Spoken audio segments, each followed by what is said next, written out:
if you're giving prelims 2024 तो open test, all India mock test, या फिर the most popular of them as it's called vision अभ्यास, इनके बारे में आपने सुना ही होगा. एंड बहुत से लोग ये सवाल पूछते हैं कि भाई क्या हमें ये टेस्ट देने चाहिए या नहीं. तो अगर सिर्फ टेस्ट देने की हम बात करें, आई वुड ऑलवेज से कि भाई गिव टेस्ट.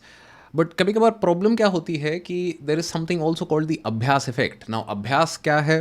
अभ्यास आपको दे रहा है कि भाई प्रीलिम्स के लिए this will be a full mock test. This will give you all India ranking. It will give you a post test analysis, complete coverage. मतलब basically you will get tests which cover the complete syllabus and attempted by 1 in 3 selected candidates in top 50. Okay.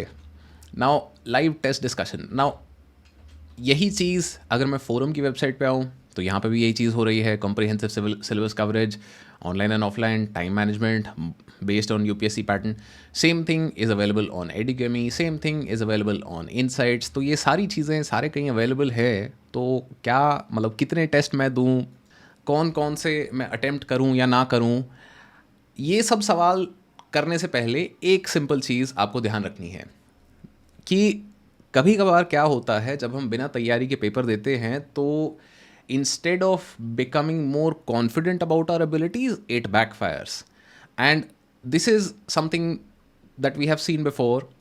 तो problem क्या है? I will let Mr. Rahul Balhara, who secured AIR 494, is an IPS officer right now. He secured that rank in his 6th attempt. मतलब वो सारी जो गलतियाँ करके, जो झटके खा के, वो सब सीख के, after that, this is what he had to share. बच्चे क्या करते हैं ना, मैंने देखा है बच्चे ना यूपीएससी की तैयारी नहीं करते. बच्चे ना यूपीएससी कोचिंग के टेस्ट की तैयारी करते हैं. अब मैं सपोज एक्स कोचिंग का टेस्ट लगा रहा हूँ, उस कोचिंग में आए मेरे 60 नंबर, तो मेरे को डाउन फील होगा. मेरे को कोशिश है कि 80 लेने हैं. फिर मैं देखूँगा एक कोचिंग कहाँ से बना रहा है टेस्ट, फिर मैं वो कोचिंग का मटेरियल पढ़ लूँगा, फिर मेरे 80 आ जाएंगे. फिर ऐसे ऐसे करता करता ना मैं उस थीम को पकड़ लेता हूँ जो कोचिंग की थीम है, और यूपीएससी की थीम को मैं छोड़ देता हूँ. उसके बाद यूपीएससी की थीम में जाके मैं कोचिंग वाली थीम फिट करता हूँ कि ना ये गलत है, ये प्रैक्टिस क्या हो, ये गलत है. फिर आप आउट हो. इसीलिए पीवाईक्यू बहुत ज़्यादा इंपॉर्टेंट है. मैंने पीवाईक्यू 2-3 साल नहीं किए थे पहले. राइट. तो बात काफ़ी सिंपल सी थी कि भाई लगता हमें है कि भाई क्वेश्चन ये भी है, क्वेश्चन वो भी है, but sometimes we tend to get lost in the fact कि भाई अरे इस टेस्ट में मेरे नंबर नहीं आए तो अब मेरा क्या होगा, will I be even able to clear this exam.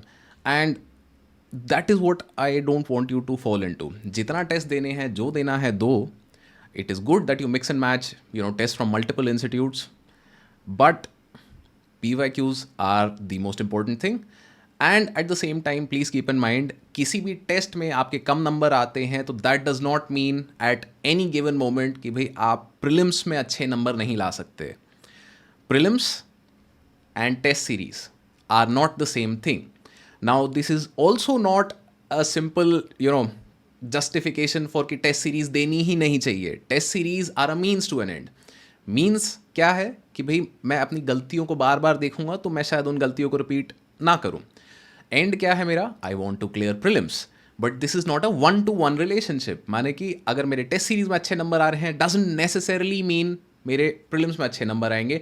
But test series को अगर मैंने तरीके से सॉल्व किया, अगर मैं सही काम करता हूँ उसके साथ, then I can also improve my score in prelims. Now another problem that people face is mindset related कि भाई अभ्यास का टेस्ट देना है नहीं देना है तो हो गया, बट अभ्यास में अब नंबर नहीं आए, और इसको लेके जनता बहुत ढिंढोरा पीटती है. So much so that every year after one of these major open test I am flooded with mentor calls और पीपल आर टेलिंग मी कि मेरे नंबर नहीं है, अब मैं क्या करूँ, होगा नहीं होगा, क्या होगा, कैसा होगा. So on this also, I think Rahul has shared a very, very wonderful observation and I'll let him share that with you also. मेरा 2019 वाला जो पीटी था ना, वो नहीं हुआ था, वो अभ्यास की वजह से ही नहीं हुआ था. Because I took it so seriously. मेरे को लगा कि यार यहाँ पे 80 नंबर आ रहे हैं, मतलब कैसे है, 1 महीना दूर पेपर 80 नंबर आ रहे हैं. मैं टेस्ट देता था और मैं 3-4 दिन मैं ऐसे दिमाग में सोचता रहता था यार पीटी नहीं होगा, पीटी नहीं होगा, पीटी नहीं.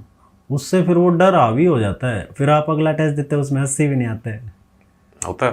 उसके बाद ही मैंने, जब मैं 4th अटेम्प्ट में पीटी आउट हुआ, उसके बाद ही मैंने टेस्ट को सीरियसली लेना बंद किया था. उसके बाद मेरे किसी भी टेस्ट में ऐसे 60 नंबर भी आ जाते हैं तो आई डोंट माइंड, मेरे को पता है कि मैं उधर जाके तो ज़्यादा ही लाऊंगा। Right, so I hope that made some sense, क्योंकि डर हावी हो जाए आपके ऊपर तो भाई कोई भी अच्छी चीज़ भी नुकसानदायक हो सकती है, and that is what you have to keep in mind. PYQs are the best source, test देने हैं, टेस्ट को हावी नहीं होने देना है। And on that note, here's a compiled list of open tests जो कि आप दे सकते हैं। मतलब this is Shriram IAS, insights, vision, forum, almost काफ़ी सारे इंस्टीट्यूट्स के, एडुकेमी के यहाँ पे ओपन टेस्ट की डेट्स लिखी हुई है। You can take a screenshot, you can visit their websites, you can check out, but keep the two things that Mr. Rahul Valhara shared with you in mind while you're giving these tests. Best of luck.